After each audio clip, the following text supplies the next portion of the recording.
वक्रतुंड महाकाय सूर्यकोटि समप्रभा निर्विघ्नं कुरु मे देव सर्वकार्येषु सर्वदा सर्वमंगलमांगल्ये शिवे सर्वार्थसाधिके शरण्ये त्र्यंबके गौरी। आवाज थोडासा लांब चालला पाहिजे, डिले टाकावं लागेल त्याला। सर्वमंगलमांगल्ये शिवे सर्वार्थसाधिके शरण्ये त्र्यंबके गौरी नारायणी नमोस्तुते। जय जय श्री राधा रमन, जय जय नवल किशोर, जय गोपी चित चोर प्रभु, जय जय माखन चोर। कृष्णाय वासुदेवाय देवकी नंदनाय च नंद गोप कुमाराय गोविंदाय नमो नमः। वंशी विभूषित करा नवनीर दाभा पीतांबरा दरुण बिंब फलाधरोष्ठा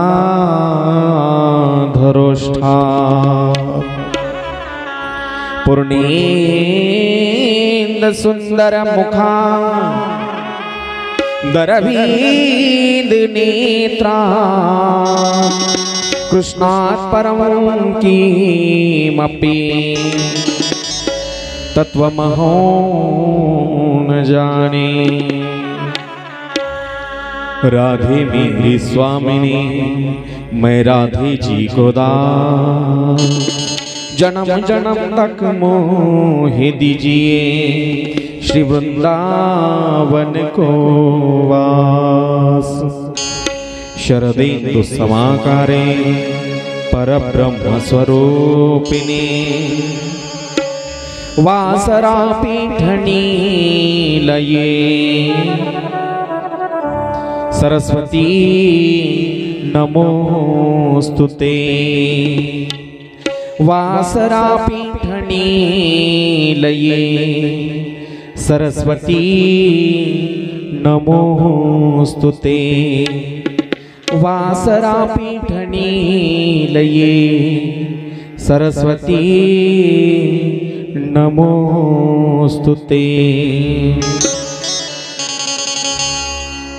मनोजयं मारुततुल्य वेगं जितेन्द्रियं बुद्धिमतां वरिष्ठं वातात्मजं वानरयुद्धमुख्यं श्रीरामदूतं शरणं प्रपद्ये।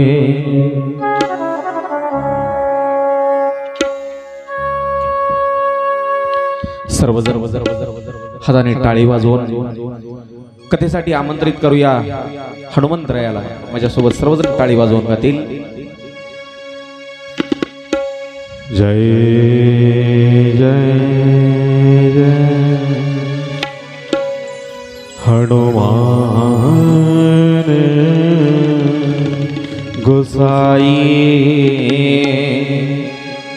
कृपा करो गुरुदेव की नाई। जय जय जय हनुमान गोसाई, जय जय जय हनुमान गोसाई। कृपा करो गुरुदेव की नाई, कृपा करो गुरुदेव की नाई। मंगल भवन अमंगल हारी, मंगल भवन अमंगल हारी। मंगल भवन अमंगल हारी, मंगल भवन अमंगल हारी।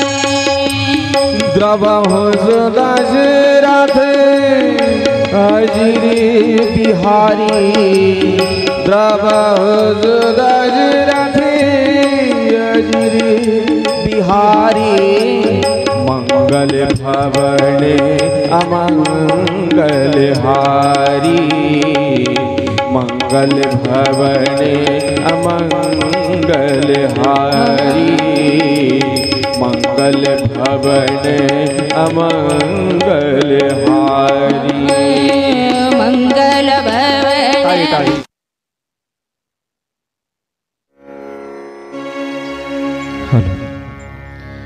मंगल भवन अमंगल हारी, द्रवहु दशरथ अजिर बिहारी। ग्रामदैवत संकट मोचन हनुमंतरायाच्या चरणी साष्टांग दंडवत करून आजच्या श्रीमद भागवत कथेला सुरुवात करत आहोत। आज श्रीमद भागवत कथेचा तिसरा दिवस। दुसरा म्हणजे शंकररावचं लक्ष आहे, कोणाचा असो की नसो पण शंकररावच्या पक्का लक्षात आहे भागवत कथेचा आज दुसरा दिवस। कसा असते असं थोडासा विनोद केला तर वातावरण हलकं फुलकं राहते, नाहीतर मग उगे माणसं असे लक्ष्मी उभ्या केल्यासारखे असे धरून आणल्यासारखे बसतात लक्ष्मीसारखे, बरोबर। भागवत कथेचा दुसरा दिवस।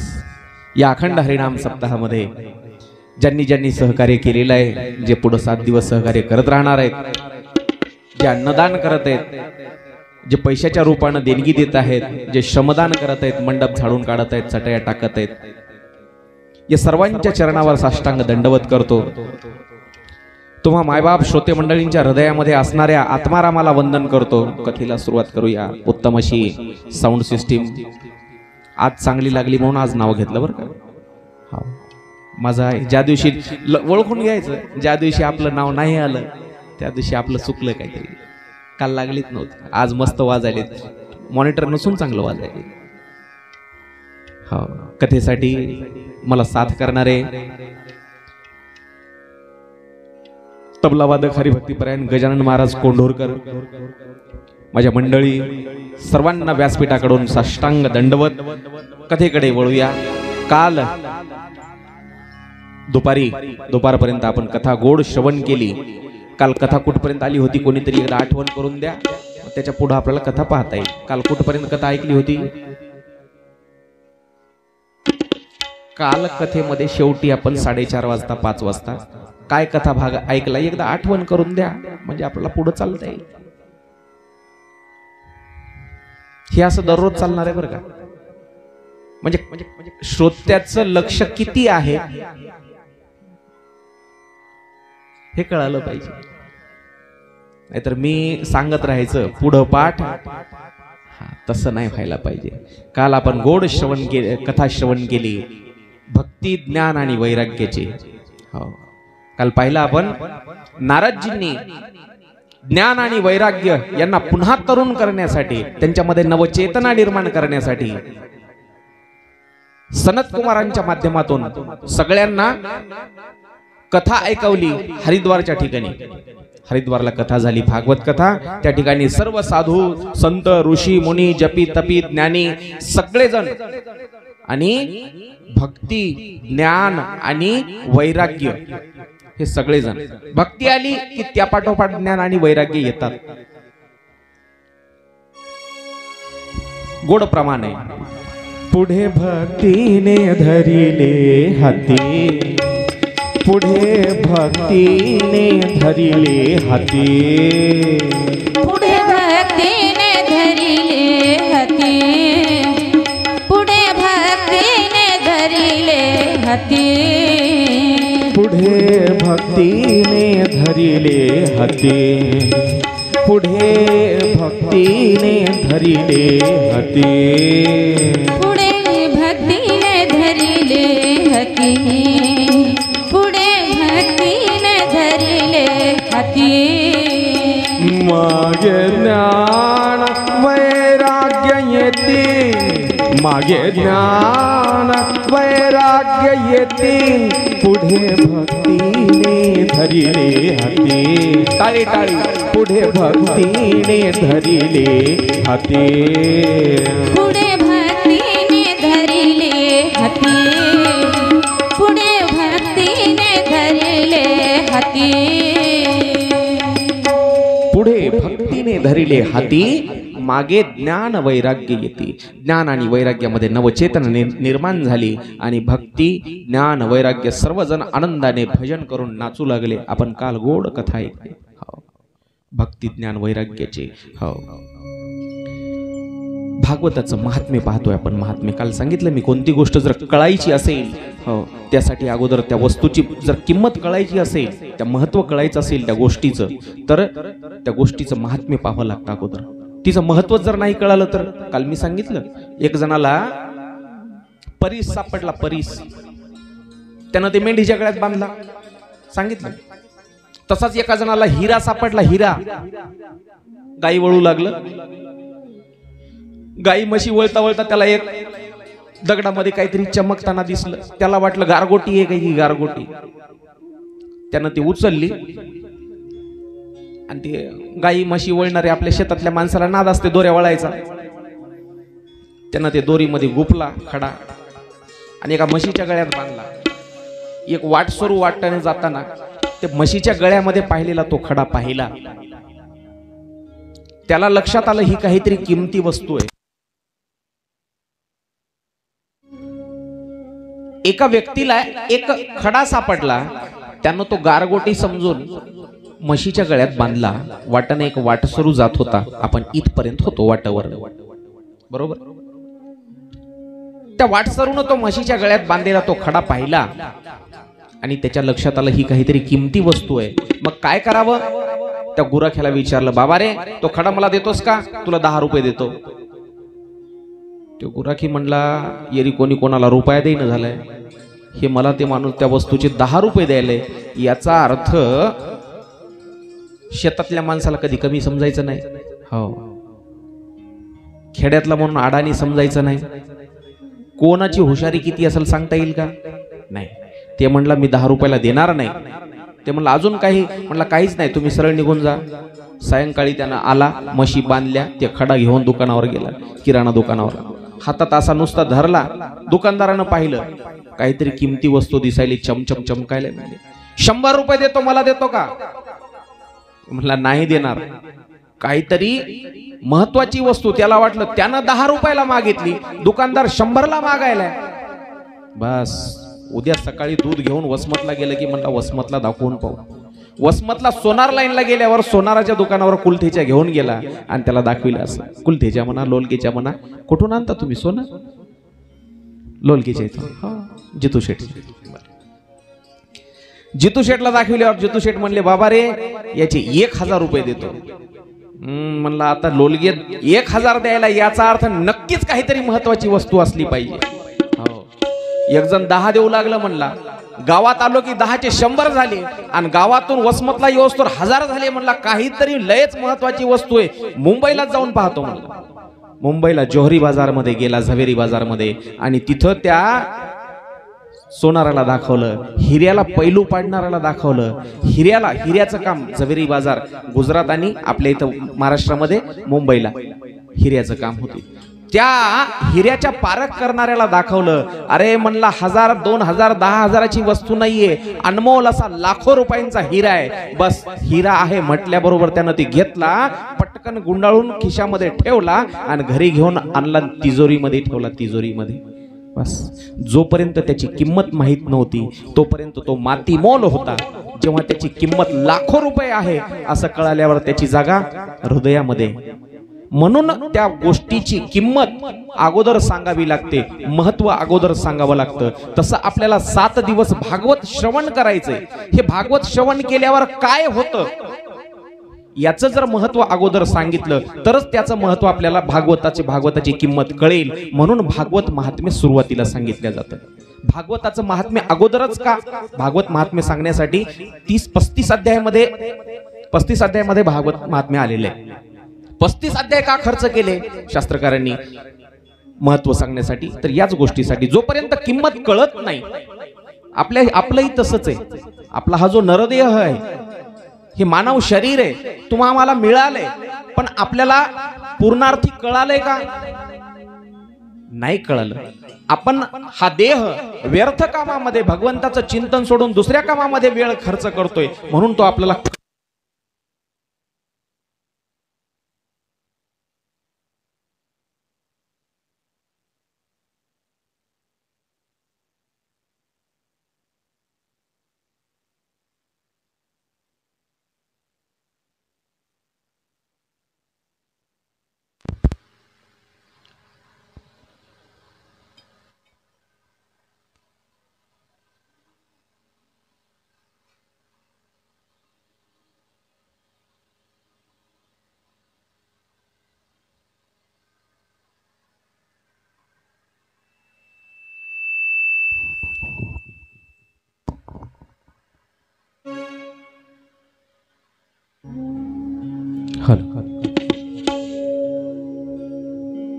हा नरदेह साधू संतांना कळालाही आणि मिळालाही. 4 वर्ग पडतात. काहींना कळालाही नाही, काहींना मिळालाही नाही, काहींना मिळाला आणि कळाला सुद्धा, काहीला मिळाला पण कळाला नाही, काहीला कळाला पण मिळाला नाही, असे 4 वर्ग पडतात. त्याच्यामध्ये पशु पक्षी आले, त्यांना मिळालाही नाही, कळालाही नाही. साधू संत आले, त्यांना मिळालाही आणि कळालाही. आपण मानव आलो, आपल्याला मिळाला पण कळाला नाही. आणि जे देवी देवता आहेत त्यांना कळाला पण मिळाला नाही. कसं, कशावरून म्हणतात? एका सुंदर अभंगामध्ये तुकाराम महाराज वर्णन करतात. स्वर्गीचे अमरा इच्छिता ती देवा, स्वर्गीचे अमरा इच्छिता ती देवा, स्वर्गीचे अमर इच्छिता ती देवा, स्वर्गीचे अमर इच्छिता ती देवा. मृत्युलोकी व्हावा जन्म आम्हा,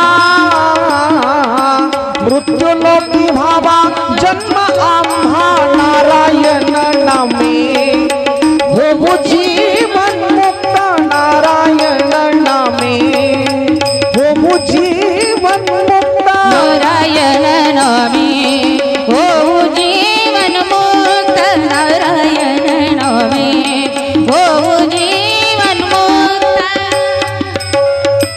कीर्तनी अनंत गावो गीते, कीर्तनी अनंत गावो गीते, नारायण नामे होऊ जीवन मुक्त, नारायण नामे होऊ जीवन मुक्त. नारायण नामे होऊ जीवन मुक्त. देवादी इंद्रादी देवता सुद्धा या नरदेहाची अपेक्षा करतायत. याचा अर्थ हा नरदेह महत्वाचा आहे. आणि काही साधू संतांना, सगळ्यांना नाही कळाला, साधू संतांना कळाला आणि मिळाला सुद्धा. त्यांनी मुक्ती मिळवून घेतली या नरदेहामध्ये येऊन. म्हणून हा नरदेह महत्वाचा आहे हे आपल्याला कळाले. म्हणूनच आपण ज्ञान मंडपामध्ये येऊन बसलोय कथेसाठी. हो, फक्त भक्ती ही या नरदेहात येऊनच करता येते, म्हणून आपण येऊन बसलो. तसं हे भागवत पुराण, नारदासारख्यांनी या भागवताची स्तुती केली, व्यास महर्षींनी सांगितलं, शुकाचार्यांनी सांगितलं. याचा अर्थ हे भागवत महत्वाचं आहे. अहो, तुमच्या आमच्यासारखे जीव नाही, मनुष्य नाही, तर या भागवतामुळं प्रेत पिशाच्या योनीमध्ये गेलेले लोक सुद्धा मुक्त होतात. प्रेत पिशाच्या योनीमध्ये गेलेले आत्मे देखील मुक्त होतात. हो, एक सुंदर उपाख्यान आलेलं आहे, गोकर्ण उपाख्यान नावानं, भागवताच्या महात्म्याच्यासाठी. गोकर्ण उपाख्यान. उपाख्यान कशाला म्हणायचं? जे मूळ कथेला लागून जे आख्यान आलेलं आहे तसा ग्रंथामधला भाग नाही, पण ग्रंथाची महती पटवून सांगण्यासाठी जो भाग आलेला आहे त्याला उपाख्यान असं म्हटलेलं जाते, गोकर्ण उपाख्यान. भजन करू आणि हे लाईट तीनदा जाऊ नये, फक्त ते जनरेटर चालू द्या, म्हणजे कसं आहे एकदा लिंक तुटते, फक्त लक्ष ठेवा त्याच्यावर जरा. राधे राधे बोलो राधे राधे, राधे राधे बोलो राधे राधे, राधे राधे बोलो राधे राधे, राधे राधे बोलो राधे राधे, राधे राधे बोलो राधे राधे, राधे राधे बोलो राधे राधे, राधे राधे बोलो राधे राधे, राधे राधे बोलो राधे राधे, राधे राधे बोलो राधे राधे, राधे राधे बोलो राधे राधे.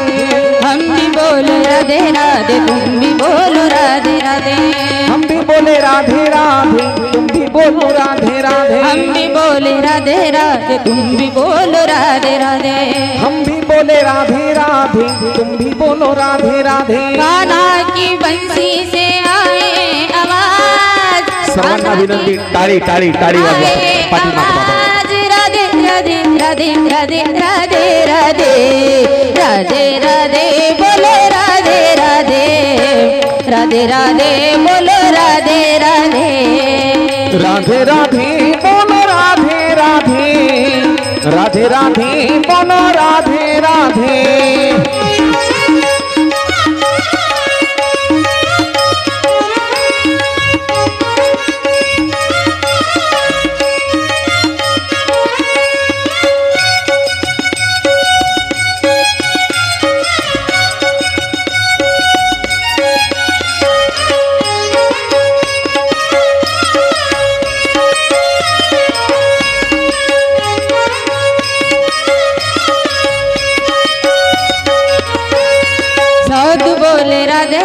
संत बोले राधे राधे, साधु बोले राधे राधे, संत बोले राधे राधे, साधु बोले राधे राधे, संत बोले राधे राधे, साधु बोले राधे राधे, संत बोले राधे राधे. यमुना की लहरों से आए आवाज, यमुना की लहरों से आए आवाज, राधे राधे राधे राधे राधे राधे, राधे राधे बोलो राधे राधे, राधे राधे बोलो राधे राधे, राधे राधे बोलो राधे राधे, राधे राधे बोलो राधे राधे, बोलो राधे राधे, बोलो राधे राधे. गोपाल कृष्ण भगवान की जय जय श्री राधे, जय जय श्री राधे, जय जय श्री राधे श्याम.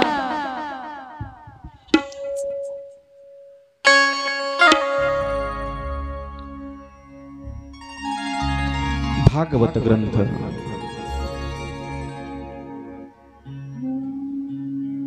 कृष्ण कथा, भगवंताच्या चरित्राची कथा.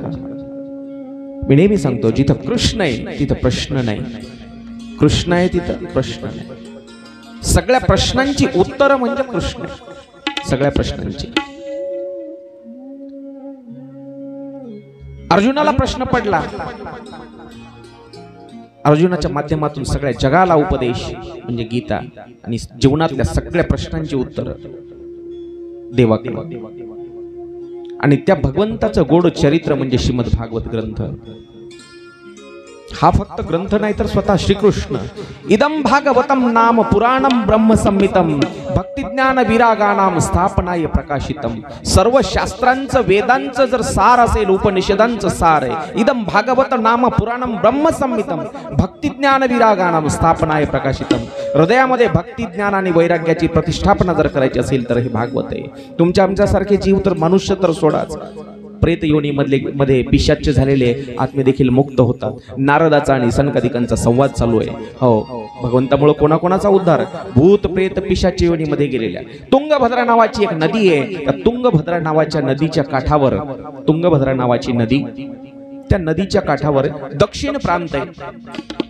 त्या दक्षिण प्रांतामध्ये उत्तम नावाचं नगर आहे. उत्तम नावाचं नगर. त्या उत्तम नगरामध्ये एक ब्राह्मण राहतोय. त्या ब्राह्मणाचं नाव आत्मदेव. कथा फक्त पुराणातली नाही. कथा फक्त पुराणातली नाही. कथा तुमची आणि माझी आहे. कथा तुमची आणि माझी कशी? तुंगभद्रा नावाची नदी आहे. तुंग म्हणजे श्रेष्ठ आणि भद्र म्हणजे विशाल, खूप मोठी. तुंग म्हणजे श्रेष्ठ आणि भद्र म्हणजे खूप मोठी. अशा या परमार्थाच्या खूप मोठ्या नदीच्या काठावर ऐका, भाव लक्षात घ्या. तुंगभद्रा नावाची नदी म्हणजे तुंग म्हणजे श्रेष्ठ, भद्र म्हणजे विशाल. तुंगभद्रा नावाच्या नदीच्या परमार्थाच्या नदीच्या काठावर दक्षिण प्रांत आहे. दक्षिण प्रांत. हे जे शरीर आहे, या मनुष्य शरीरामध्ये दक्षिण नावाचा प्रदेश म्हणजे हा हृदयाकडचा भाग. हा हृदयाकडचा भाग. आणि यालाच उत्तम नगर म्हटले. हृदयाला उत्तम नगर. आणि या उत्तम नगरामध्ये एक आत्मदेव नावाचा ब्राह्मण राहतो. म्हणजे तो आत्मा म्हणजे या शरीरामध्ये वास करणारा जीव. त्या आत्म्याला आत्मदेव ब्राह्मण म्हटले. या आत्मदेव ब्राह्मणाला एक पत्नी आहे. तिचं नाव धुंदुली. कथा तुम्ही आम्ही सर्वांनी यापूर्वी बऱ्याच वेळेस कितीतरी वेळेस ऐकलेली आहे धुंदुली. पण हा भाव लक्षात घ्या. ती धुंदुली जसा आत्मदेव आहे त्याच्या उलट स्वभावाची आहे. आत्मदेव खूप ज्ञानी, पंडित, त्रिकाल संध्या करणं, हो, सत्यानं चालणं. पण धुंदुलीचा स्वभाव मात्र नवऱ्याच्या उलट. नवऱ्याच्या उलट. नवऱ्याच्या उलट असलं की मग संसारातही उलटच. नवऱ्यानं एक सांगायचं, हिनं एक करायचं. तरीही आत्मदेव तिच्या सोबत जुळवून घेऊन आपला संसार गाडा हाकत होता. पण आत्मदेवाच्या आयुष्यामध्ये एक दुःख आहे. दुःख. ते दुःख म्हणजे त्याच्या पोटी संतान नाही. पोटी संतान नाही. चालेल, काय अडचण नाही. पण आत्मदेव म्हणतोय, माझ्या दारामध्ये जे एखादं फळाचं झाड लावलं मी, त्या झाडाला देखील फळं येत नाहीत. एखादं फुलाचं झाड लावलं तर त्याला फुलं येत नाहीत. माझ्या गोठ्यामध्ये जी गाय आहे, त्या गायीला देखील वासरू नाही. हो, ही खंत आहे. आत्मदेव दुःखी. आत्मदेव दुःखी. परमार्थ करतोय पण दुःखी. मग आपल्याला देखील खंत आहे. मी आधीच काय सांगितलं, कथा फक्त पुराणातली नाही. कथा ही तुमची आणि माझी आहे. आपण परमार्थ करतो. आपल्या आयुष्यातही दुःख येतातच. दुःख येत नाहीत का? येतात. पण काही नेमकेच भक्तीला लागलेले, नेमकेच नवीन माळकरी झालेले, असं काही दुःख आलं आयुष्यामध्ये की मग लोक म्हणतात, आम्ही एवढा परमार्थ करून काय उपयोग? एवढा देवदेव करून काय उपयोग? एवढी तीर्थयात्रा करतोय, अन्नदान करतोय, देवदेव करतोय, तरी काय उपयोग? देव आमच्यावर एवढे संकट का आणायला? बरोबर. पण आजच्या या येणाऱ्या संकटाचा आणि तुमच्या आजच्या देवदेव करण्याचा काहीही संबंध नाही. जे आज आपण करतोय त्याचं फलित आपल्याला पुढे मिळणार आहे. जे आज आपण कर्म करतोय त्याचं फळ आपल्याला पुढे मिळणार आहे. आणि जे आज आपण भोगतोय ते कशाचं फळ भोगतोय? मागे केलेल्या कर्माचं. अगोदर केलेल्या कर्माचं फळ आपण आज भोगतोय. आज आपल्या आयुष्यामध्ये जर सुख असेल तर समजून जा आपण अगोदर काहीतरी पुण्यकर्म केलेलं आहे. आणि आज जर आपल्या आयुष्यामध्ये जर दुःख आहे तर समजून घ्या आपण अगोदर काहीतरी पाप केलेलं आहे. आज आपल्या हातामध्ये नाहीये. आजचा दिवस कसा घालवायचा आपल्या हातामध्ये नाहीये. उद्याचा कसा घालवायचा आहे पण हे आपण मात्र ठरवू शकतो. उद्याचा म्हणजे जगेल की नाही माहित नाही, पण येणारा जन्म हा कसा असेल हे आपण ठरवू शकतो. येणारा जन्म काय असेल हे नाही ठरवता येणार आपल्याला. पुढच्या जन्मामध्ये जर समजा एखाद्याच्या नशिबात लिहिलेलं असेल झाड व्हायचं बोरीचं, ते बोरीचं झाड व्हायचं आपल्या हातात नाही, पण ते बोरीचं झाड कुठं आणि कसं व्हायचं हे ठरवता येत. उगाच एखादी बोराटी अशी रस्त्याच्या कडेला, माईक तुमच्या बाजूला घ्या लागल, रस्त्याच्या कडाला बोराटी होऊन लोकांचे धोतर अडकून लोकांच्या अंगाचे खोसारे काढायचे का एखादं गोड बोरीचं झाड होऊन लोकांना आनंद द्यायचा, हे मात्र आपण ठरवू शकतो. बरोबर.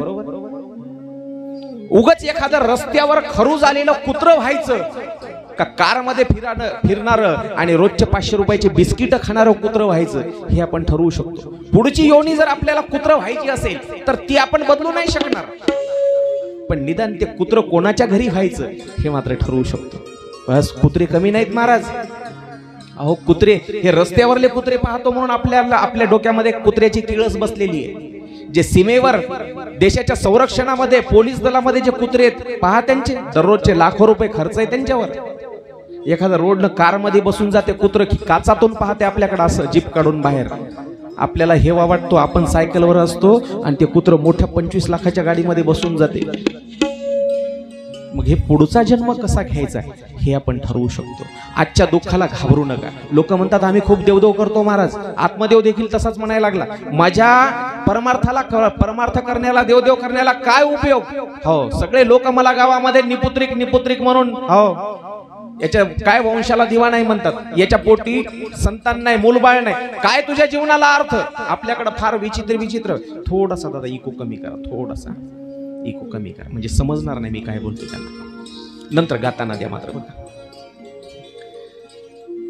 आपल्याकडे समाजामध्ये फार वाईट चालीरीती आहेत पहा.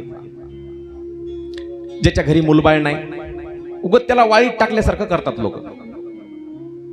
पुरुषापेक्षा महिलांना जास्त त्रास होतो. एखाद्या लेकी बाळीला काही मूलबाळ नसू द्या, जर त्या स्त्रीला काही मूलबाळ नसेल तर आजूबाजूच्या शेजारच्या बाया, घरातल्या बाया नको ते टाकून बोलतात. पण धुंदुलीला त्याचा त्रास नव्हता, पण आत्मदेवाला त्रास होत होता. आत्मदेवाने ठरवलं आता जगायचं नाही. काय उपयोग अशा जीवनाचा ज्या जीवनामध्ये काही सुखच नसेल, माझ्या पोटी जर संतान नसेल तर मी जगणार नाही असं म्हटलं. आणि आत्मदेवाने विचार केला हे जीवन संपून टाकायचं, हे जीवन संपवायचं. आत्महत्या करण्याच्या उद्देशानं आत्मदेव वनामध्ये गेला. वनामध्ये गेल्याच्या नंतर मी नेहमी सांगतो, जेव्हा माणसाचं नशीब बदलायची वेळ येते ना तेव्हा साधू संत भेटतात. गेला आत्मदेव आणि वनामध्ये गेल्याच्या नंतर एका झाडाखाली बसला. झाडाखाली बसला आणि विचार करू लागला. घरून तर विचार करून निघाला, गावातून घरून. आता जगायचं नाही, बायको चांगली नाही, एक म्हणलं की एक काम करते, उलटून बोलते, गावात लोक चांगले बोलत नाहीत. जीव द्यायचा या उद्देशानं वनामध्ये आला, पण झाडाखाली विचार करत बसला. काही माणसं पहा, एका जणाला विचारलं, जाता जाता इथं भेंडेगाव पाटीवर भेटलं. भेंडेगाव पाटीवर रेल्वे पटरी आहे तिथं. हातामध्ये असा टिफिनचा डब्बा, पाण्याची बाटल, एका हातात पाण्याची बाटल, एका हातात टिफिनचा डब्बा. म्हणलं बाबा असा कुठं चालला रे? पटरीनं. म्हणलं जीव द्यायला चाललो. म्हणलं जीव द्यायचंय मला. म्हणलं मग हे पाण्याची बाटल आणि टिफिनचा डब्बा कशाला? म्हणलं गाडी नाही वेळेवर आली तर काय बिन पाण्याचा मरू काय? चालला कशाला? मरायला तर चाललो. मग पाण्या वाचून मेला काय, रेल्वे खाली मेला काय? एकच ना. पण आत्मदेवाचं तसंच झालं. मरायसाठी आला पण झाडाखाली जाऊन बसला. आता कसं करावं? मी नेहमी म्हणतो, भाग्याचा उदय ते हे जोडी संत पाय, किंवा उजळले भाग्य आता अवघी चिंता वारली, संत दर्शने हा लाभ पद्मनाभ जोडीला. हो, देवाची कृपा होते त्याच वेळी संतांचा संग घडतो. सत्संग झाला त्याला. एका साधूचं दर्शन झालं, समोरून एका साधूचं आगमन झालं. हो, साधूचं भजन कानावर आलं. हरी शरणो हरी शरणो हरी शरणो हरी शरणो हरी शरण हरी शरण हरी शरण हरी शरण. हे बघा, मी कालच सांगितलं आपल्या कथेचा एक नियम राहील. जेव्हा जेव्हा भजन सुरू होईल तेव्हा आपले दोन्ही हात एकत्र आले पाहिजे आणि हाताने टाळी वाजली पाहिजे. हरी शरणो हरी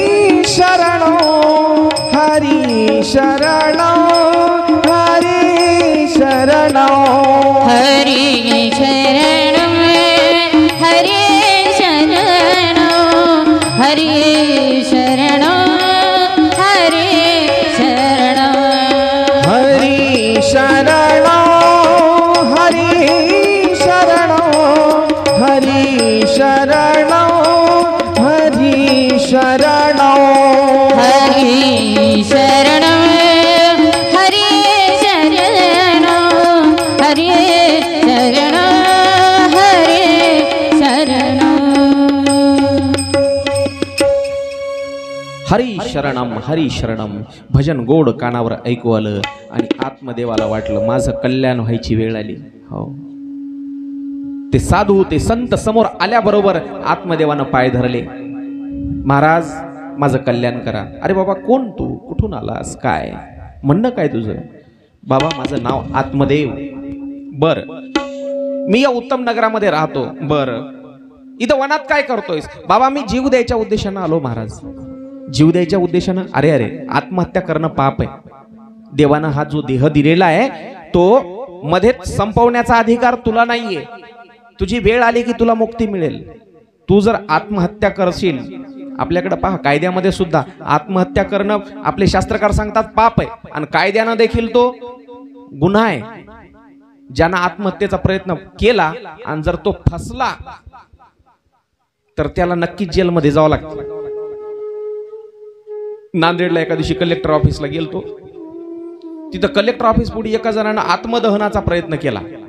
आत्मदहनाचा प्रयत्न, उगाच 1 लिटर पेट्रोल घ्यायचं ना अंगावर टाकायचं, काडी लावायची नाही, काडी पेटवायची नाही. लोक नाटक करतात. कलेक्टर ऑफिसला नुसती पेट्रोलची बाटल घेऊन घेतली ना अंगावर टाकली. त्याला माहिती आहे तिथं गेलं की पोलीसवाले धरतात, कोणी जळू देत नाही आपल्याला. नाटक केलं त्यानं, पोलीसवाल्यानं धरलं टाकलं गाडीमध्ये, अजून जमानत झाली नाही त्याची. आत्महत्येचा प्रयत्न शास्त्रकार सांगतात पाप आहे आणि कायदा देखील सांगतो गुन्हा आहे, म्हणून त्या वाटेला कोणी जायचं नाही. साधू ते मी सांगत नाही, साधू सांगायलेत आत्मदेवाला. कथा आत्मदेवाची आहे, तुमची आमची आहे का? कथा तुमची आमची आहे, फक्त आत्मदेवाची नाहीये. कथा तुमची आमची आहे. तो आत्मदेव म्हणजे आपल्या शरीरामध्ये राहणारा आत्मा. आपल्यातीलच काही जण संसारातल्या त्रासाला कंटाळून मरण पत्करतात का नाही? फाशी हा प्रकार आपल्या माणसाचाच आहे ना. एखाद्या जनावरानं फाशी घेतली असा प्रकार झालाय का कधी? नाही. माणसंच दुःखाला, या संसारातल्या दुःखाला कंटाळून फाशी घेतात, पॉयझन घेतात. आत्महत्या करणं पाप आहे. उपदेश फक्त आत्मदेवासाठी नाही, तुम्हा सर्वांसाठी आहे. आत्मदेवाला साधूंनी सांगितलं बाबा रे आत्महत्या करू नकोस. महाराज मी करू तरी काय? माझ्या नशिबामध्ये मुलबाळ नाही. हो, मला मुलगा होत नाहीये, मुलगी होत नाहीये. ठीक आहे बाबा, नाही होत तर नाही होत, काळजी करू नको. बऱ्याच संसारामध्ये बऱ्याच लोकांना मुलं बाळ नाहीत. तुझी दुसरी एकट्याची चिंता नाही, ती बऱ्याच जणाला नाहीत. बाबा म्हणले नुसती हीच चिंता नाही, दुसरं ऐका. माझ्या गोठ्यामध्ये गाय आहे, त्या गायीला देखील वासरू नाही. मी जे झाड लावतो त्या झाडाला फळं येत नाहीत. मी जर फुलाचं झाड लावलं तर त्या झाडाला फुलं येत नाहीत. अरे अरे म्हणले फारच शोकांतिक आहे. हो बाबा, माझं काहीतरी पहा म्हणले, नशीब पहा, दाखव.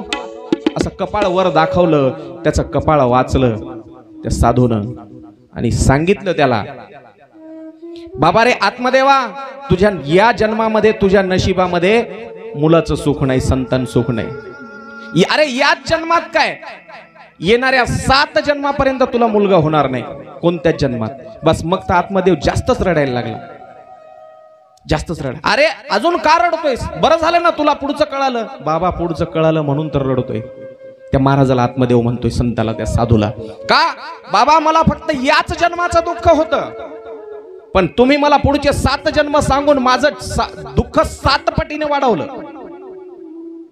माझं दुःख किती वाढवलं? 7 पटीने वाढवलं. बस आता तर मी मरणारच, आता 100% मला जीव द्यायचा म्हणले, आता मी मरणार.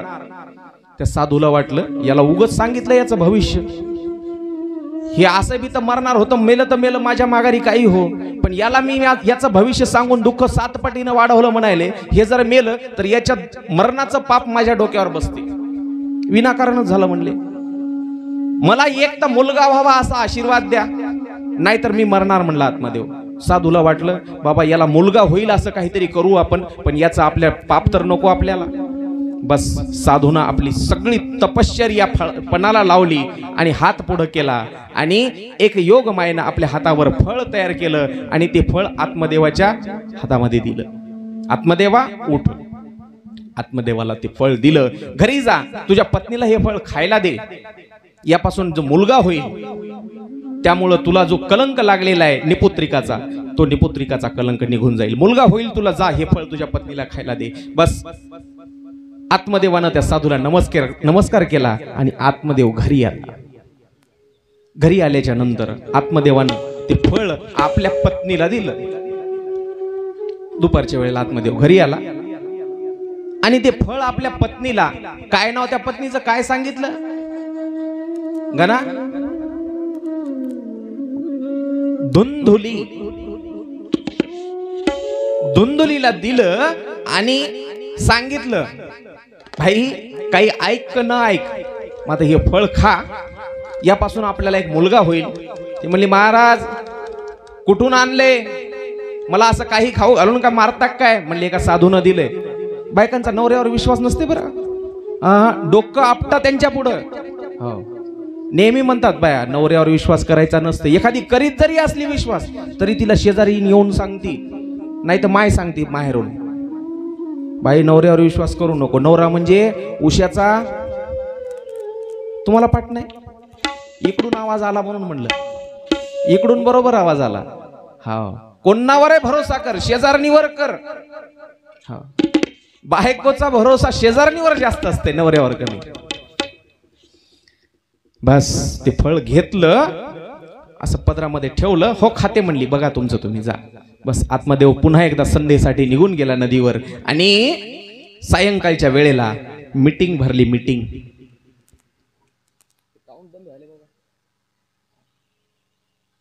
हे काउंट बंद, याची लाईट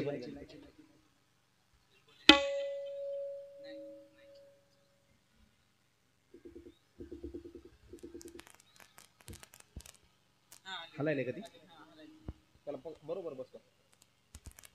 गेली पुन्हा,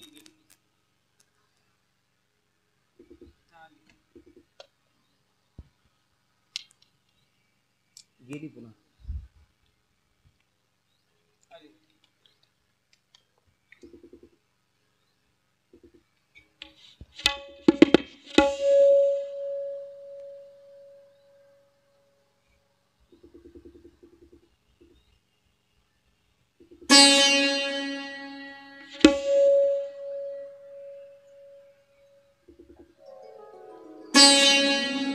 आत्मदेव त्रिकाल संध्या करणारा ब्राह्मण असल्यामुळं 3 वेळेला आंघोळ करायची, देवाचं स्मरण करायचं, असा आत्मदेवाचा नियम होता. पत्नीच्या हातामध्ये फळ दिलं आणि आत्मदेव निघून गेला. दुपारच्या वेळेला मीटिंग भरली. मीटिंग कशाची? बचत गटाची. तुमच्याकडे आहेत की नाही बचत गट? बोलत जा माय, कुठे बसलेल्या बचत गट आहेत ना. बरोबर संध्याकाळच्या वेळेला मीटिंग असते 7 वाजता. शेतातून नवरा किंवा कामावरून दुकानावरून नवरा घरी यायची वेळ, त्याला जेवू घालायची वेळ, आणि त्या वेळेला ती बचत गटाची मीटिंग असते. म्हणजे 2 घंटे चालती पुन्हा. म्हणजे नवरा मुलं बाळ उपाशी राहिले तरी हरकत नाही, पण ती बचत गटाची मीटिंग महत्वाची. महिन्याला भरायचे किती? 10-20 रुपये, नाही तर मग 50 रुपये. त्याच्यासाठी महिन्यात 4दा मीटिंग असते. म्हणजे नवरा 4 दिवस उपाशी मेला तरी हरकत नाही, पण ते 50 रुपये फार महत्वाचे बचत गटाचे. तशी मीटिंग दुपारच्या वेळेला भरली. कोणाच्या घरी? आत्मदेवाच्या घरी. आत्मदेव घरी नाही, धुंधुली आहे, तिची एक बहीण आहे आणि शेजारणी आहेत. बस धुंधुलीनं प्रस्ताव मांडला. प्रस्ताव काय मांडला? आता ते बचत गटाच्या मीटिंग मधले थोडीशी भाषा मामाला कळला नाही. मामाला प्रस्ताव मांडला, एकीनं अनुमोदन दिलं, एकीनं काय. धुंधुली म्हणली, माझ्या नवऱ्यानं हे फळ आणून दिले आणि सांगितलं एका साधूनं दिलं. एक शेजारची बाई म्हणली, अगं असं काय, कोणानं काही दिलं असं लेकरं झाली असते तर नवरा कशाला करावा लागला असता? फळ खाल्यानं कुठं लेकरं होतात का? खरंय म्हणली. अगं काही खाऊ नको, मारून टाकील आणि तुझ्या जागी दुसरी करून आणील. धरला असं धुंदुलीनं फळण फेकलं दारात. ते गेलं तिच्या दारातल्या गायी पुढं. फळ त्या गायीनं काहीतरी नवीन वस्तू दिसते पाहिलं. त्या फळाचा वास घेतला गायीनं. सुगंध आला त्या फळातून. त्या गायीनं ते फळ खाऊन घेतलं. मग धुंदुलीच्या मनात आलं. धुंदुली आपल्या बहिणीला म्हणते, अगं जर नवऱ्यानं विचारलं त्या फळाचं काय झालं, खाऊन टाक म्हणलं म्हणून सांग. खाल्लं म्हणले, मग मला दिवस राहिले का असं विचारलं तर हो राहिले. मन नाटक कर, नाटक करून मग त्याचं शेवटी काय होईल. अगं म्हणली, तुला सोपा उपाय सांगते. मला दिवस आहेत म्हणली, आणि मला अगोदर 2-3 मुलं आहेत. मला काय मुलाबाळाची गरज नाही. तू नाटक कर दिवस असल्याचं. माझा झालेला मुलगा तुला मी देऊन टाकते. म्हणली, असा कसा देते. असा फुकट घेऊ वाटत नसेल तर मला थोडे पैसे दे, पैसे. ठरलं त्या दोघींचं. दिवसामागून दिवस चाललेले. धुंदुलीनं घरी नाटक करायला सुरुवात केली दिवस असण्याची. 15 दिवस झाले, 1 महिना झाला. एक पोटावर चिंधी बांधत राहिली धुंदुली. चिंधी. तुकाराम महाराज गोड वर्णन करतायत. नाटक सुरू केलं आणि गरोदर असण्याचा भास निर्माण केला. भास. चिरगुटे बांधोनी वाढविले पोटा. चिरगुटे बांधोनी वाढविले पोट. चिरगुटे बांधोनी वाढविले पोटा. आहा हा हा. चिरगुटे बांधोनी सर्वांना विनंती, माय टाळी वाजवा, टाळी. पोट. गरवार बोभाट जगा माझी. गरवार बोभाट जगा माझी. गरवार बोभाट जगा माझी. गरवार बोभाट जगा माझी. लटकेची डोहाळे दाखवी प्रतार. लटकेची डोहाळे दाखवी प्रतार. गोड वर्णन केलं. चिरगुटे बांधोनी वाढविले पोट. गरवार बोभाट जगा माझी. लटिकेची डोहाळे, लटिकेची प्रतार. एक चिंदी दर 15 दिवसाला 8 दिवसाला म्हणा बांधायला सुरुवात केली. दिवाळीचा सण आला आणि धुंदुली माहेरी निघून गेली. आता 9 महिने दिवस पूर्ण झाले तिच्या बहिणीचे देखील. ती देखील दिवाळीला आणि बाळंतपणाला माहेरात आलेली. बस ती प्रसूत झाली. तिनं मुलगा धुंदुलीला दिला. धुंदुलीला दिल्यावर म्हणली, आता तुझ्या नवऱ्याला काय सांगशील तू. तू तर मुलगा मला देऊन टाकला. ती म्हणली, तू झाला म्हण, मी मेला म्हणते. तू मन झाला आणि मी म्हणते मेला. बस धुंदुलीनं तिच्या बहिणीला काही धनद्रव्य दिलं. त्याच्या बदल्यात मुलगा विकत घेतला आणि धुंदुली त्या मुलाला घेऊन परत आपल्या घरी आत्मदेवाकडे आली. आत्मदेवाला माहित नाही काय प्रकारे झालेला आहे. त्याला वाटलं आपलाच मुलगा आहे, साधूच्या कृपाशीर्वादानं फळानं प्रसादानं झालेला. बस आत्मदेवानं त्या पोराला जीव लावायला सुरुवात केली. पण ते पोरग याचं नव्हतंच. त्रिकाल संध्या करणारा, पंडित असणारा, ज्ञानी असणारा आत्मदेव ब्राह्मण, त्याचा एकही गुण त्या मुलामध्ये नव्हता. 3 महिने झाले. ते 3 महिन्याचा तो मुलगा झालाय. आणि 3 महिन्यानंतर योगायोग असा, त्या गायीला देखील त्या फळापासून दिवस राहिलेले होते. त्याची गोठ्यातली गाय देखील प्रसूत झाली. गाय व्याली आणि त्या गायीला मुलगा झाला. बोलण्याकडे लक्ष द्या. गायीला काय झाला? मुलगा झाला. गायीला वासरू नाही झालं, मुलगा झाला. फक्त त्या मुलाचे कान हे गायीसारखे होते. गायीसारखे लांब होते, माणसासारखे नव्हते, गायीसारखे होते. बस आता म्हणले यांचं नाव ठेवू. म्हणले नाव. आजपर्यंत एकच मुलगा देवाला मागत होतो. आंधळा मागते एक डोळा आणि देव देतो दोन डोळे, तशातला प्रकार झाला म्हणले. दोन दोन मुलं झाले घरामध्ये. गाईचा काय आणि आपला हा आपला घरातला काय. नाव ठेवू म्हणले याचं नाव. धुंदुली म्हणले मालक खबरदार, तुम्हाला नाव ठेवायचा अधिकार नाही. मुलगा माझा आहे म्हणले, मी नाव ठेवणार.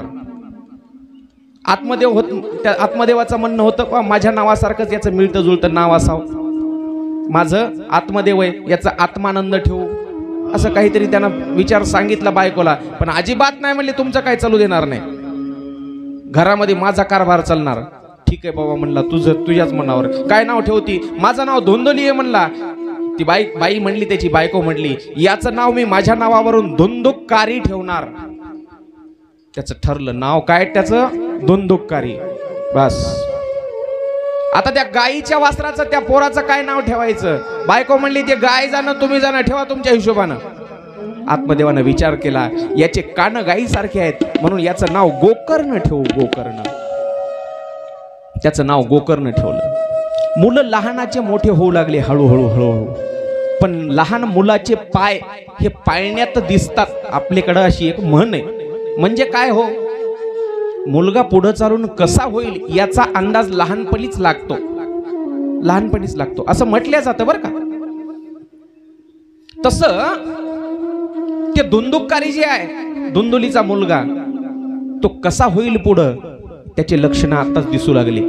कसे दिसू लागले. रस्त्यानं चालू लागलं, कुत्र्याचे पिल्ले उचलायचे आणि आडात नेऊन टाकायचे. म्हातारा माणूस रस्त्याने एखादं जाऊ लागलं, काठी टेकवत त्याची काठी घ्यायची, लांब नेऊन फेकून द्यायची. असे प्रकार कोण करायला लागला, धुंदुककारी. पण गोकर्ण जो आहे गायीचा मुलगा झालेला, त्याचा स्वभाव मात्र याच्या उलट आहे धुंदुकारीच्या. सकाळी लवकर उठायचं, वेद पठण करायचं, मंत्रोच्चार शिकायचे. हो, पूजा, अभिषेक, सत्यनारायण हे सगळं त्यांनी आपल्या बापाकडून, आत्मदेवाकडून शिकून घेतलं. सगळं बाप ज्यानं पालन पोषण केलंय म्हणजे तो बापच ना. गाईचा मुलगा असला तरी त्याचं पालन पोषण सगळं आत्मदेवानं केलं. म्हणजे आपल्या बापाकडूनच तो सगळं काही शिकण्याचा त्याचा प्रयत्न राहिला.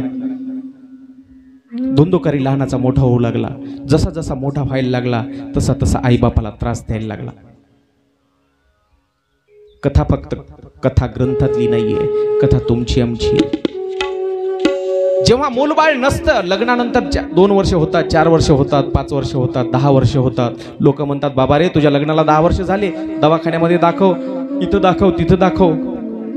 9सा सायासानं मग एखादा मुलगा होते आणि ते मुलगा लहानाचा मोठा झाला की मग आई बापावरच उलटते.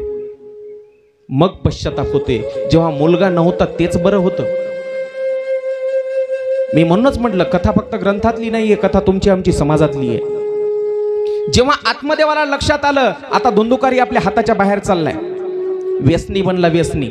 अभ्यासात लक्ष नाही, शास्त्र पठणात लक्ष नाही, आई बापाला त्रास द्यायचा, दे मला दारू पिण्यासाठी पैसे दे. आत्मदेवाने विचार केला आता जगून उपयोग नाही, आता मेलेलं बरं. आत्मदेवानं असाच एकदा विचार अगोदर केला होता, जगून काही उपयोग नाही. कशामुळं, मुलगा नव्हता म्हणून. आणि आता आत्मदेव पुन्हा विचार करतोय मेलेलं बरं. कशामुळं, मुलगा आहे म्हणून. समाजातही आज तीच परिस्थिती आहे. आई बापाला लाड असतो मुलाचा, पण तोच मुलगा मोठा झाला की बापाला त्रास द्यायला सुरुवात केली.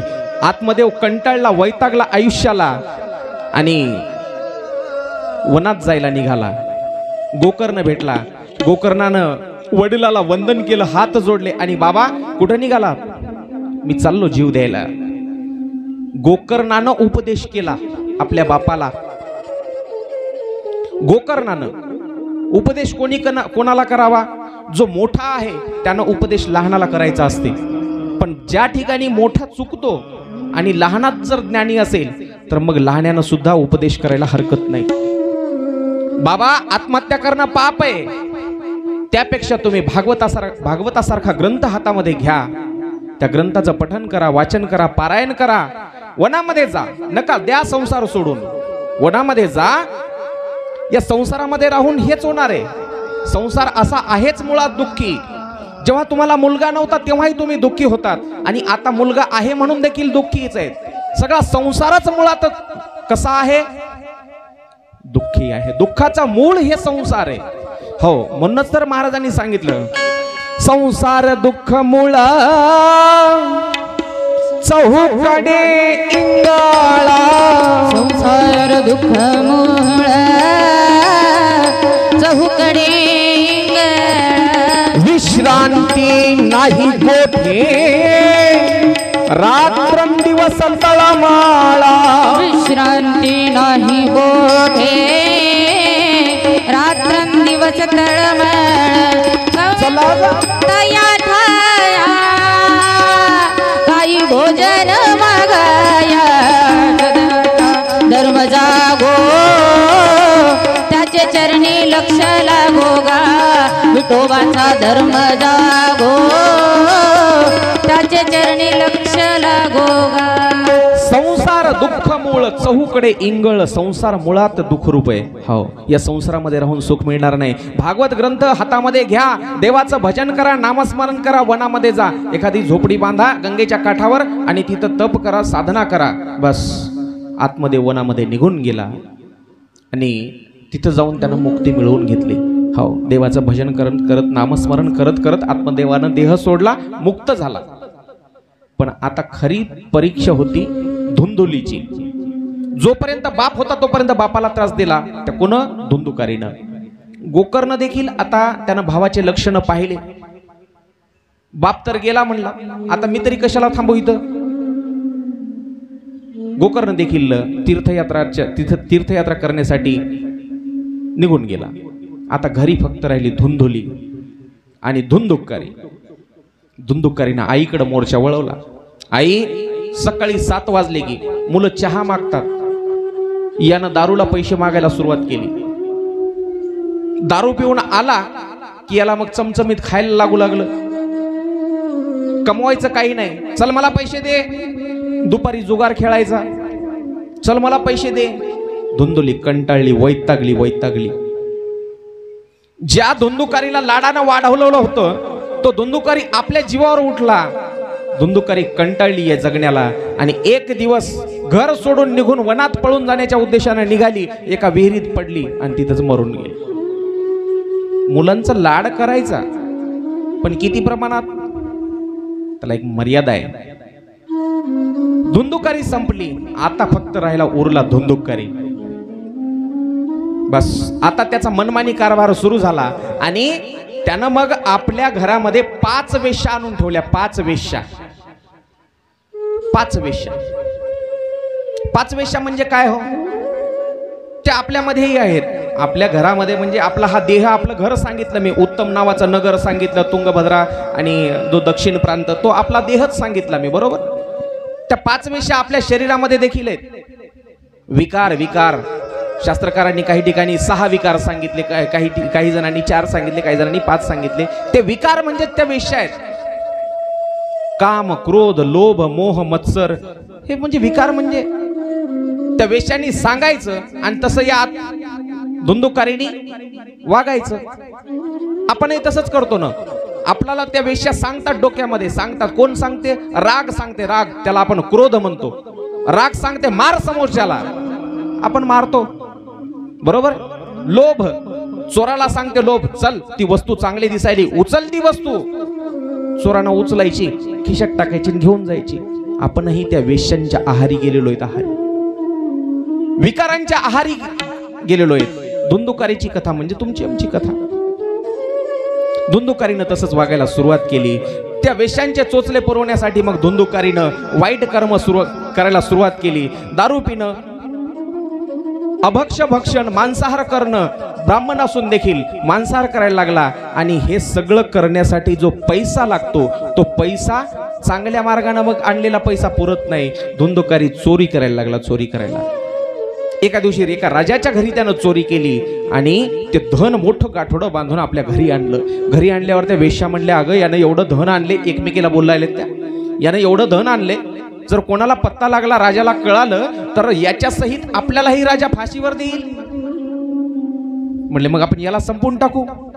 हेच जर धुंदुकारीच नाही राहिला तर मग आपल्याकडे एवढं धन आहे, आपण जाऊ म्हणल्या निघून इथून, आपण घेऊन जाऊ, याची गरज नाही आपल्याला, मारून टाकू याला. ठरलं. त्या रात्री धुंदुकारीला पोटभर दारू पाजली आणि संध्याकाळी त्याचा गळा दाबून मारू लागल्या. पण ते मरण, चांगल्याला मरण असते का लवकर? किती मारायचा प्रयत्न केला तरी मरण. एक चूल पेटलेली होती, एकीनं असे जळते निखारे कोळशे आणले आणि त्याच्या तोंडामध्ये टाकले. हो, ओरडू लागलं जोरात ते धुंदुकारी. तोंडामध्ये कोळशे टाकले, त्याचा आवाज बंद केला, गळा दाबून त्याला मारलं आणि घरातच पुरलं धुंदुकारी. घरात पुरल्यावर त्या वेश्यानं ते धन घेतलं आणि निघून गेल्या. गावातली काही मंडळी तीर्थयात्रा करत करत गावकरी गयेला गेले. गयेला गेल्यावर तिथं गोकर्णाची भेट झाली. गोकर्णाची, जो तीर्थयात्रेच्या निमित्तानं निघून गेलेला होता.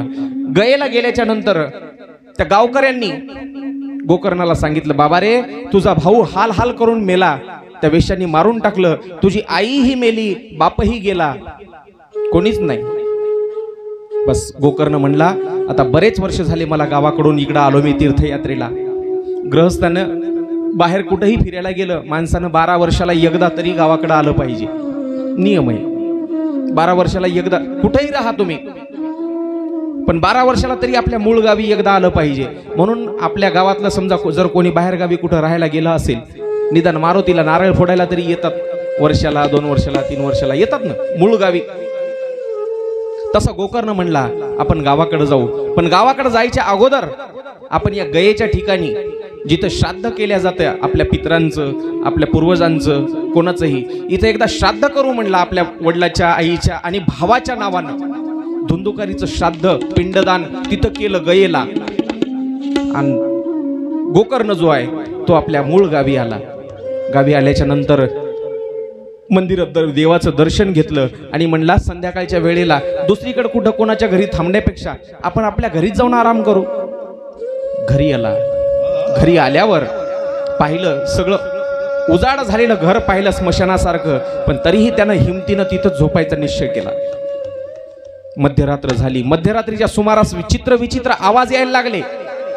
कधी बोकडाचा आवाज येतोय, कधी बैलासारखा आवाज येतोय, कधी कुत्र्यासारखा, तर कधी कोल्ह्यासारखा. धुंदुकारीचा आत्मा त्या ठिकाणी होता. गोकर्णानं विचार केला, इथं काहीतरी कोणीतरी अदृश्य शक्ती आहे. बस पाणी घेतलं हातावर, अभिमंत्रित केलं आणि सांगितलं, कोण आहे, मला का त्रास देतो, समोर येस, माझ्या घरात का आलास. बस गोकर्णानं पाणी अभिमंत्रित हातावर घेतलं आणि समोर टाकल्याबरोबर धुंदुकारी एका विचित्र रूपामध्ये त्याच्या समोर प्रकट झाला. गोकर्णानं विचारलं, कोण आहेस तू, का त्रास देतोयस. हे माझं घर आहे आणि माझ्या घरावर तू ताबा केलास. दादा, हे घर तुझंच का फक्त, माझं सुद्धा आहे. अरे आहेस तरी कोण, मला नाही ओळखलं. अरे कोण तू. धुंदुकारी, तुझी अवस्था अशी.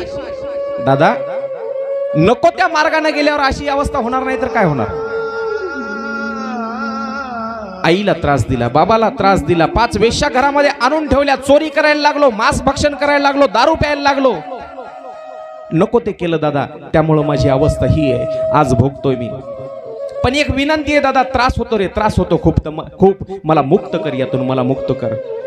गोकर्ण हृदय कळवळलं, त्याचं दया निर्माण झाली.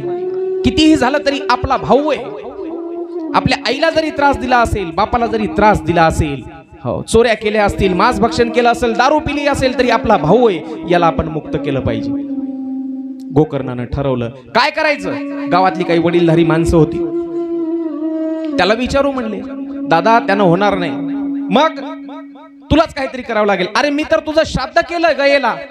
दादा, श्राद्ध केल्यावर गयेला, काशीला, प्रयागला चांगले आत्मे जे आहेत, ज्या माणसानं पुण्य केलेलं आहे, चांगले माणसं, ते मुक्त होतात. दादा, माझ्यासारखा पापी मुक्त होईल का.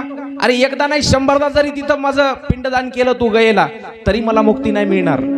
हो, न गंगा न गया काशी न पुष्करम न प्रयागकम शुकशास्त्र कथा यश्च फलेन समता न येत. दादा, तू एकदा नाही 100दा जरी माझ्या नावानं पिंडदान केलं तरी मला मुक्ती नाही मिळणार.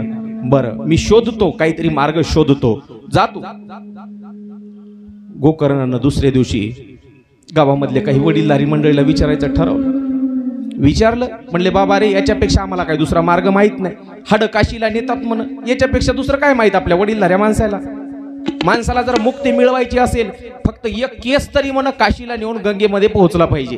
अंगावरला एक केस तरी, जरी सगळे हाडं नाही झाले तरी. याच्यापेक्षा काय माहित नाही. दुसऱ्या दिवशी गोकर्णानं ठरवलं. गोकर्ण सूर्यभक्त होता, सूर्यभक्त. दुसऱ्या दिवशी सूर्योदयाच्या समयाला गोकर्ण गंगेच्या काठावर गेला आणि सूर्याला अर्घ्य दिलं आणि सूर्यदेवाला थांबवलं. सूर्यदेवाला थांबवलं. किती हिंमत, किती ताकद असेल त्याच्या तपाची. आणि सूर्यदेवाला विचारलं, सूर्य महाराज काय करावं जेणेकरून माझ्या भावाला मुक्ती मिळेल. तेव्हा सूर्यानं स्वतः सांगितलं, भागवत पारायण कर. भागवत सप्ताह विधी त्या विधीप्रमाणे 7 दिवस भागवत तुझ्या भावाला ऐकू घाल, त्याला नक्कीच मुक्ती मिळेल. बस गोकर्णानं ठरवलं उद्यापासून आपल्या घरी भागवत पारायण करायचं म्हणजे. मग दारामध्ये सुंदर मंडप टाकला आपल्या घराच्या आणि सगळ्या गावकऱ्याला आमंत्रण दिलं, माझ्या घरी भागवत आहे, या सर्वजण. सगळे गावकरी आले कथेसाठी. पण ते तो धुंदुकारी होता. आत्मा ते प्रेत पिशाच ते 4 माणसात येऊन बसल का? जे 4 माणसात येऊन बसते त्याला प्रेत म्हणावं का, पिशाच म्हणावं का? जे बसतं येऊन त्याला प्रेत पिशाच म्हणायचं नाही, भूत म्हणायचं नाही. जे माणसात येऊन क्षणभरही बसत नाही, जे मंडपाच्या भोवताला घिरट्या घालते त्याला काय म्हणायचं? हा, आपण म्हणतो ना, एखादा माणूस एका जागी बसत नसेल ना, काय म्हणतो? त्याच्यातलं भूत बसू देईन त्याला, म्हणतो ना, बरोबर आहे? तशातलाच प्रकार. ते धुंदुकारी आला आणि हवेनं इकडं तिकडं असा सरकायला लागला. त्याला शरीर नाही ना. मग काय केलं गोकर्णानं? एक बांबू घेतला, बांबू 7 पेऱ्याचा म्हणजे 7 गाठीचा, काय म्हणतात आपल्याकडे, कांडे 7 कांड्याचा बांबू घेतला, वेळू, आणि सांगितलं बस याच्यामध्ये आता हलायचं नाही. 7 पेऱ्याचा बांबू घेतला. माणसाचंही तसंच आहे. माणसाचा जो देह आहे ना, देह, या आत्म्याला या देहात का कोंडून ठेवले? माणसाच्या या देहाला देखील 7 गाठी आहेत. 7 गाठी. माणसाचा देह देखील तसाच आहे. 7 गाठी. कोणत्या 7 गाठी सांगतो, लक्षपूर्वक आहे का? आसक्ती. या आसक्तीच्या 7 गाठी आहेत. पहिली गाठ आहे नारीची, दुसरी गाठ आहे पुत्राची आसक्ती, पहिली गाठ स्त्रीची आसक्ती, नारीची आसक्ती, दुसरी गाठ पुत्राची आसक्ती, तिसरी व्यवसायाची, चौथी द्रव्याची, 5वी कुटुंबाची, यश अपयश याची आसक्ती 6वी, आणि 7वी आसक्ती जी आहे ती आहे जगाची, गावाची, ज्याला आपण लोक काय म्हणतील असं म्हणतो ना. या प्रकारच्या 7 गाठी सांगितल्या. या गाठीमध्ये हा आत्मा अडकलेला आहे. तसं धुंदुकारी या 7 गाठीमध्ये, त्या पेऱ्या बांबूमध्ये, त्या कांड्यामध्ये धुंदुकारी बसला. आणि मग गोकर्णानं कथा सांगायला सुरुवात केली. पहिला दिवस झाला की एक गाठ, एक कांड फुटायचं. दुसरा दिवस झाला की दुसरं कांड, तिसरा दिवस झाला, चौथा दिवस झाला, 5वा दिवस झाला, एक एक कांड, त्याची एक एक गाठ अंतरातली सुटत गेली. माणसाच्या अंतरामधल्या गाठी सुटाव्यात. गाठी, हो, गाठी म्हणजे जो भेदवृत्ती आहे, भेदवृत्ती. मी तू पण जाऊ दे दुरी, एकची घोंगडी पांघरू हरी. त्या मी तूपणाच्या गाठी सुटल्या पाहिजे. मी तूपणाच्या, हो, माझे, मला, अहंकार गेला पाहिजे निघून माणसातला. त्याला गाठी म्हटलेलं आहे. ह्या गाठी सुटल्या पाहिजे माणसाला मुक्त होण्यासाठी. धुंदुकारी 7 दिवसानंतर पूर्ण बांबू तो फुटला आणि त्यामध्ये धुंदुकारी एका दिव्य स्वरूपामध्ये समोर आला. सगळ्यांनी गोकर्ण महाराजांचा जयघोष केला, भागवताचा जयघोष केला. बोलिए गोकर्ण महाराज की जय, भागवत महापुराण की जय, जय जय श्री राधे, जय जय श्री राधे, जय जय श्री राधे. गोकर्णाला दिव्य देह प्राप्त झाला आणि त्याच वेळी देवाचे पार्षद विमान घेऊन त्याच्यासाठी आले. विमान घेऊन. विमान या शब्दाचा अर्थ पहा. तुम्ही म्हणाल महाराज त्या काळी विमान होते का? तो जो काळ आहे तो आजच्या काळापेक्षा प्रगत होता. आजच्या काळापेक्षाही पुढारलेला होता. तेव्हा देखील विमान होते. प्रभू रामचंद्र कशात बसून आले हो? लंकेहून रावणाला मारल्याच्या नंतर कशात बसून आले अयोध्येला? विमानातच आले, पुष्पकात. हो, आताचे विमान तरी मध्येच आता 2-2 इंजिन लावून सुद्धा विमानाचे अपघात होतात. डबल इंजिन असते विमानाला तरी पण अपघात होतात की नाही. तेव्हाचा प्रकार तसा नव्हता. मनोवेगानं मनाच्या वेगानं चालणारे विमान होते त्या काळी. तरी पण आपल्याला जर काही जणाला आपल्यातल्या पटत नसेल तर विमान या शब्दाचा अर्थ सांगतो मान, मान निघून जाणे म्हणजे अभिमान निघून जाणे. धुंदुकारी मुक्त झाला, विमानात बसून स्वर्गात चालला. गावकऱ्याने विचारलं, ओ थांबा, विमानाच्या ड्रायव्हरला पायलटला आम्हाला बी येऊ द्या, विमानात बसू द्या, स्वर्गात येऊ द्या. म्हणले तुम्हाला आताच तुमचं तिकीट नाही निघालं, वरून ज्यांचं तिकीट आलंय त्यांनाच नेतो आम्ही. म्हणले कशामुळं? म्हणले धुंदुकारीनं कथा ऐकली म्हणून न्यायले तुम्ही त्याला. हो म्हणले, पण धुंदुकारीनं कथा ऐकली नाही, श्रवण केली. गावकरी म्हणले आम्ही बी श्रवण केली. ऐकणं श्रवण करणं एकच ना. ऐकणं श्रवण करणं एक नाही, ऐकणं आणि श्रवण करणं वेगळं. धुंदुकारीनं कथा श्रवण केली म्हणून त्याला आम्ही मुक्त केलं. तुम्ही फक्त कथा ऐकली. ऐकणं आणि श्रवण करणं वेगवेगळं आहे. श्रवण करणं म्हणजे तन मन धनानं एक चित्त एकत्रित करून सर्वांगाचे कान करून ऐकणं, त्याला श्रवण करणं म्हणायचं. नाही तर मग उगच वारस सुटलंय, उन्हतलंय, तपायले, गरमीच व्हायली, हा आज लग्नामध्ये कायच होतं की जेवायला, असं जर विचार केला आणि इथं कथेमध्ये बसलात, त्याला ऐकणं म्हणतात. कथा नुसती ऐकायची नाही तर कथा श्रवण करायची.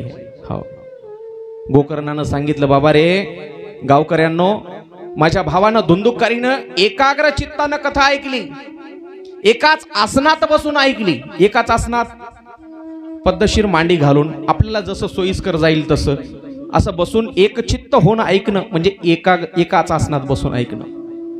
माझ्या भावानं तशी कथा श्रवण केली म्हणून त्याला मुक्ती मिळाली. तुम्हाला जर मुक्त व्हायचंय तर मी सांगतो त्या मार्गाने तुम्ही कथा श्रवण करा, एकाग्र चित्तानं कथा श्रवण करा, सर्व अंगाचे कान करून कथा श्रवण करा, तुम्हाला देखील मुक्ती मिळेल. म्हणले ठीक आहे, पुन्हा एकदा डबल सप्ताह करू. तुम्ही म्हणा आता हे महाराज आपला डबल एकदा करायला होते सप्ताह, दक्षिणात सोडायच्या मागे नाही, सप्ताह डबल करायची गरज नाही.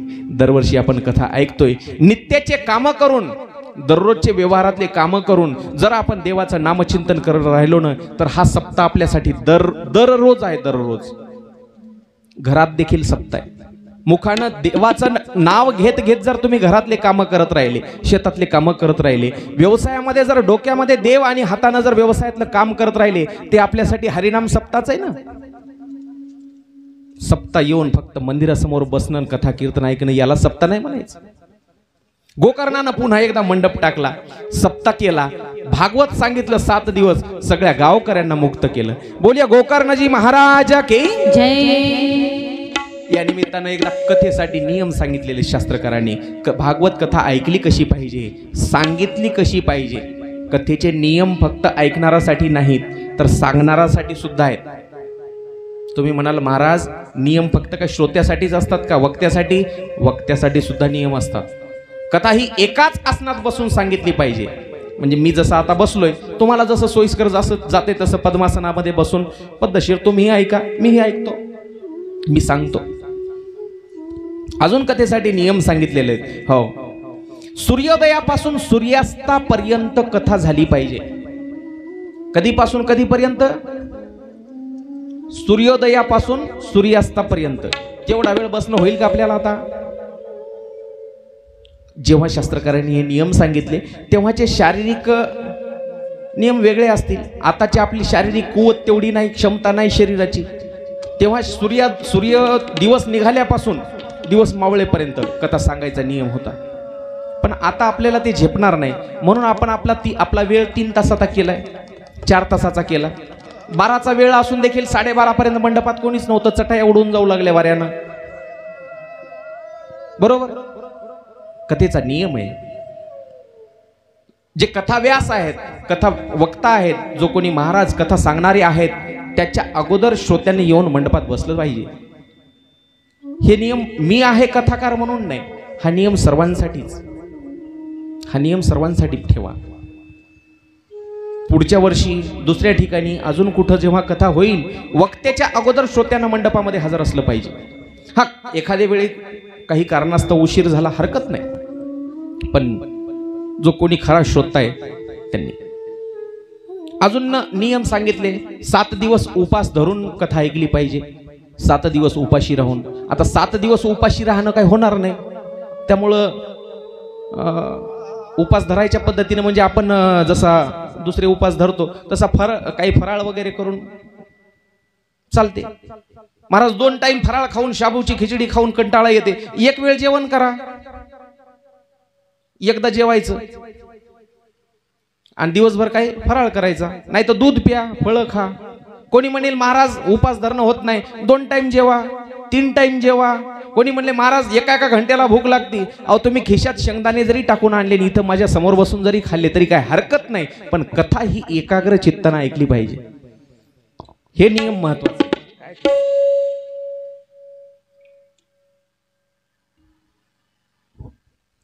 चित्त एका ठिकाणी असलं पाहिजे. बसण्याचे नियम सांगितले. एकाच आसनावर बसलं पाहिजे. एकाच आसनावर म्हणजे आज इथं दादा बसलेत, उद्या तिथे जर कोणी येऊन बसलं तर मग दोघांनी भांडणं करायचे का त्या जागेसाठी? नाही, एकाच आसनावर म्हणजे चित्त एकाग्र करून पद्मासनामध्ये मांडी घालून पाय वेडेवाकडे करून असं नाही बसलं पाहिजे. पण आता वयानुसार आणि आजच्या काळानुसार कसं झालंय, शरीराला मर्यादा आल्यात. कोणाला मणक्याचा त्रास, कोणाला पाठीचा त्रास, कोणाला मानेचा त्रास, कोणाला गुडघ्याचा त्रास, त्याला नाईलाज आहे. फक्त भगवंताकडे जाण्याची ओढ असणं हे महत्वाचं आहे. भगवंताची कथा ऐकण्याची ओढ मनामध्ये असणं हे महत्वाचं आहे. तुम्हाला मांडी नाही घालता आली तर हरकत नाही, तुम्ही बिंदास. जर कोणाला कमरेचा त्रास असेल, मांडी घालण्याचा त्रास असेल तर तुम्ही खुर्ची टाकून घरून फक्त एकच करा, घरून खुर्ची आपली घेऊन या. इथं म्हणू नका महाराज तुम्ही म्हणले होते खुर्चीवर बसा म्हणून, मग द्या खुर्ची. मी का गाडीत टाकून आणायच्या का? स्वतःची जर कोणाला खरंच जर त्रास असेल तर माय जशी बसली खुर्चीवर तसं बिंदास आपली खुर्ची सोबत घेऊन यायची, साईडनं बसायचं पद्धतशीर, काहीच अडचण नाही. चला एकदा भजन करू आणि पुढची कथा ऐकू आपण. श्री कृष्ण गोविंद. भजनासाठी सर्वांनी टाळी, सगळ्यांनी टाळी वाजवायची, लहान थोर सगळे. हो. श्री कृष्ण गोविंद हरी मुरारी, हे नाथ नारायण वासुदेव. श्री कृष्ण गोविंद हरे मुरारी, हे नाथ नारायण वासुदेवा. श्री कृष्ण गोविंद हरे मुरारी, हे नाथ नारायण वासुदेव. श्री कृष्ण गोविंद हरे मुरारे, हे नाथ नारायण वासुदेवा. हे नाथ नारायण वासुदेवा, हे नाथ नारायण वासुदेव. हे नाथ नारायण वासुदेवा, हे नाथ नारायण वासुदेवा. हे नाथ नारायण वासुदेवा, हे नाथ नारायण वासुदेव. हे नाथ नारायण वासुदेवा, हे नाथ नारायण वासुदेवा. श्री कृष्ण गोविंद हरे मुरारी, हे नाथ नारायण वासुदेव. श्री कृष्ण गोविंद हरे मुरारे, हे नाथ नारायण वासुदेवा. श्री कृष्ण गोविंद हरे मुरारी, हे नाथ नारायण वासुदेव.